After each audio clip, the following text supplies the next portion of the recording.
Berrizalea zen Foster Wallace, esperimentazioa maite zuen. Baina egin zioten azken elkarrizketetako batean, honako hauxe zioen.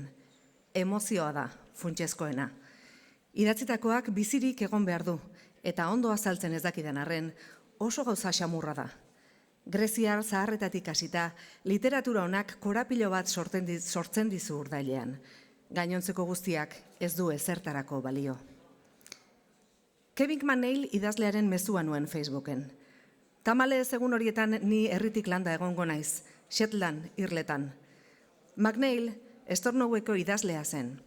Jamisonek haren liburu bat oparitu zidan Estonian, poema eta testu laburren liburu bat. Amaren aspaldiko asmoa bete, eta Stornowera joatea erabaki genuen ekainean. Eta Alan Jamisoni idatzen nion Edinburgora. Itauntzen nion norekin hitz egin genezakeen Stornowen herria nork erakutsi edukin genuen, gertuagotik ezagutu hango bazterrak. Alanen erantzuna azkarra izan zen, eta zuzena. Egin berba Kevin McNeilekin. McNeilek kontagintza lapurretarekin lotzen du.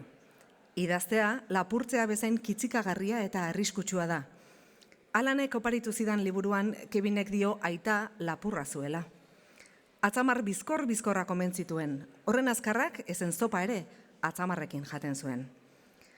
Konturatu zenean Kevin gaztea aita zahartzen ari zela, haren ofizioa ikasi nahi izan zuen. Aitari eskatu zion erakusteko lapurretan egiteko artea. Aita pozarren zegoen. Etxe batera eraman zuen semea.